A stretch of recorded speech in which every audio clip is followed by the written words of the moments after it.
जय हिंद साथियों, आप सभी का स्वागत है मेरे YouTube चैनल पर। उम्मीद करते हैं आप सभी खुश और स्वस्थ होंगे। आज की इस वीडियो में C TET, UP TET, super TET के लिए कुछ महत्वपूर्ण प्रश्न लिए गए हैं और वो प्रश्न है पर्यावरण अध्ययन से, यानी कि इन्वायरमेंटल स्टडीज़। आप जानते हैं कि इन सभी पेपर्स में पर्यावरण संबंधी प्रश्न आते हैं। तो आज की इस वीडियो में वही प्रश्न लेके आए हैं और वो सारे प्रश्न पर्यावरण अध्ययन से संबंधित सभी प्रश्न बहुत इम्पोर्टेंट हैं। और अगर आप तैयारी कर रहे हैं तो ये वीडियो आपके लिए बहुत ही महत्वपूर्ण साबित होगी। तो बिना किसी देरी के वीडियो शुरू करते हैं और चलते हैं सवालों की दुनिया में। और आपका प्रश्न आपके सामने है, कीटनाशियों के अत्यधिक इस्तेमाल से क्या होता है। कीटनाशियों के अत्यधिक इस्तेमाल से क्या होता है। वायु प्रदूषण, ध्वनि प्रदूषण, जल प्रदूषण या फिर इनमें से कोई नहीं। तो इसका राइट आंसर हो जाएगा वायु प्रदूषण। कीटनाशियों के अत्यधिक इस्तेमाल से वायु प्रदूषण होता है। आगे चलते हैं और प्रश्न है, अधिकतर पेड़ पौधे कहाँ पाए जाते हैं। अधिकतर पेड़ पौधे कहाँ पाए जाते हैं। आई थिंक इस प्रश्न का जवाब ज़्यादातर लोग जानते होंगे और कमेंट करके इसका जवाब दीजिएगा। अधिकतर पेड़ पौधे कहाँ पाए जाते हैं। जलमंडल में, स्थल मंडल में, वायुमंडल में, प्रकाश मंडल में। तो इसका सही जवाब होगा स्थल मंडल में। अधिकतर पेड़ पौधे स्थल मंडल में ही पाए जाते हैं। आगे बढ़ते हैं और प्रश्न है, पारिस्थितिकी तंत्र का उदाहरण क्या है। पारिस्थितिकी तंत्र का उदाहरण इनमें से कौन है, क्या है। वायु, जल, तालाब, मृदा। तो इसका सही जवाब हो जाएगा तालाब। पारिस्थितिकी तंत्र का उदाहरण तालाब है। आपका प्रश्न आपकी स्क्रीन पर है, निम्न में से कौन जीवीय कारक नहीं है। जो ऑप्शन है उनमें से कौन जीवीय कारक नहीं है। पेड़ पौधे, जंतु, सूक्ष्म जीव या फिर चट्टान। तो इसमें हमारा सही जवाब होगा चट्टान। निम्न में से चट्टान जीवीय कारक नहीं है। आपका प्रश्न आपके सामने है, सीखने के कौन से सिद्धांत का पर्यावरण अध्ययन से अनुसरण होता है। सीखने के कौन से सिद्धांत का पर्यावरण अध्ययन में अनुसरण होता है। हमारे सामने ऑप्शन है, अज्ञात से ज्ञात, ज्ञात से अज्ञात, वैश्विक से स्थानीय, अमूर्त से मूर्त। तो इसका सही जवाब हो जाएगा ज्ञात से अज्ञात। ज्ञात से अज्ञात सीखने के सिद्धांत का पर्यावरण अध्ययन में अनुसरण होता है। आगे चलते हैं और प्रश्न है, पर्यावरण अध्ययन में बच्चों को जोड़ने की सबसे प्रभावशाली युक्ति क्या है।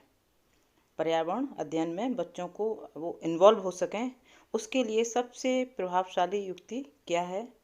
हमारे सामने ऑप्शन है, पाठ्य पुस्तक का पठन, शिक्षक द्वारा व्याख्याएं, कक्षा निर्देशन, किस्से कहानियाँ। तो उसमें हमारा सही जवाब हो जाएगा किस्से कहानियाँ।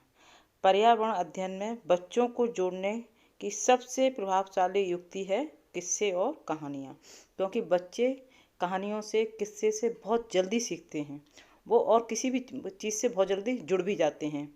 तो ये सबसे अच्छा माध्यम है बच्चों को पर्यावरण अध्ययन से जोड़ने का, किस्से और कहानियाँ।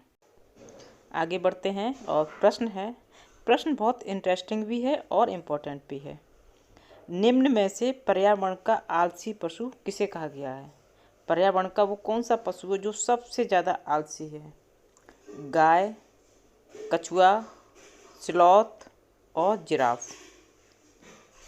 और इसका सही जवाब हो जाएगा स्लॉथ। पर्यावरण का आलसी पशु स्लॉथ को कहा गया है। इसके बारे में हम थोड़ा बताना चाहेंगे कि मुझे नहीं लगता कि आप इसे बहुत लोग जानते होंगे। स्लॉथ एक स्तनधारी पशु है जो पेड़ों पर रहने वाला है और लटके रहता है, गतिहीन लटके हुए रहते हैं। और इनका पूरा जीवन भोजन करने, सोने, आराम करने, सब कुछ पेड़ों पर होता है। तो पेड़ों की शाखाओं पर ये लटके हुए रहते हैं, स्तनधारी जीव है और बहुत ज़्यादा आलसी होते हैं। आगे बढ़ते हैं और प्रश्न है, वन्य जीव सुरक्षा अधिनियम पारित किया गया। वन्य जीव सुरक्षा अधिनियम कब पारित किया गया था? हमारे सामने ऑप्शन है 1975 में, 1972 में, 1962 में, 1960 में। तो इसका सही जवाब हो जाएगा 1972 में। वन्य जीव सुरक्षा अधिनियम 1972 में पारित किया गया था। कुछ डिस्कस करते हैं, क्या है ये? वन्य जीव संरक्षण या सुरक्षा अधिनियम 1972 भारत की संसद द्वारा पारित एक अधिनियम है जिसे पौधों और पशु प्रजातियों के संरक्षण के लिए अधिनियमित किया गया है। तो ये वन्य जीव सुरक्षा अधिनियम इसलिए पारित किया गया था। आपका प्रश्न आपके सामने है, किस राष्ट्रीय उद्यान को पूर्व में हेली राष्ट्रीय उद्यान कहा जाता है? इम्पोर्टेंट प्रश्न है और पिछली बार परीक्षा में आ चुका है, बहुत ही महत्वपूर्ण प्रश्न है। किस राष्ट्रीय उद्यान को पूर्व में हेली राष्ट्रीय उद्यान कहा जाता है? हमारे सामने ऑप्शन है जिम कॉर्बेट राष्ट्रीय उद्यान, राजाजी राष्ट्रीय उद्यान, दुधवा राष्ट्रीय उद्यान और या फिर इनमें से कोई नहीं। तो हमारा इसमें करेक्ट आंसर हो जाएगा जिम कॉर्बेट राष्ट्रीय उद्यान।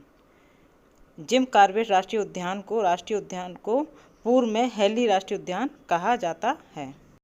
आपका सवाल आपके सामने है, रिक्टर पैमाने से किसकी तीव्रता नापी जाती है?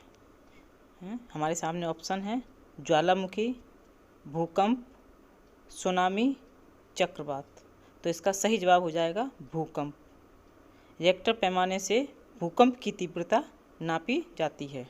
आगे बढ़ते हैं और प्रश्न आपके सामने है, चावल को पॉलिश करने पर कौन सा विटामिन नष्ट हो जाता है? बहुत इंपॉर्टेंट प्रश्न है और सबको इस कार्य में जानकारी होनी चाहिए। चावल हम हर रोज़ खाते हैं। चावल को पॉलिश करने पर कौन सा विटामिन नष्ट हो जाता है? Ascorbic, calciferol, thyroxine, thiamine. ये 4 ऑप्शन है। अगर आपको इसका सही जवाब मालूम है तो कमेंट अवश्य करना। और इस प्रश्न का सही जवाब हो जाएगा थायमिन। चावल को पॉलिश करने पर थायमिन विटामिन नष्ट हो जाता है। साथियों, वीडियो बिना स्किप किए पूरी देखिएगा क्योंकि इसमें बहुत इंपॉर्टेंट प्रश्न लिए गए हैं। सी-टेट, यूपी-टेट, सुपर-टेट में इस तरह के प्रश्न पूछे जाते रहे हैं और पूछने की संभावना है क्योंकि पर्यावरण से संबंधित प्रश्न हैं वो ऐसी तरह से आते हैं। और वीडियो पसंद आ रही है, वीडियो को लाइक करें, शेयर करें। आगे बढ़ते हैं और प्रश्न है, लौंग और केसर पौधे के किस भाग से प्राप्त होता है? आप सभी इन दोनों चीज़ों का यूज करते हैं, केसर का भी, लौंग का भी। कभी आपने सोचा कि लौंग और केसर पौधे के किस भाग से प्राप्त होता है? बहुत सारे लोगों को मालूम भी होगा और कुछ लोगों को शायद ना भी मालूम हो। तो आइए देखते हैं इसका सही आंसर क्या होगा। हमारे सामने ऑप्शन है जड़, तना, फूल और फल। ये 4 ऑप्शन हैं।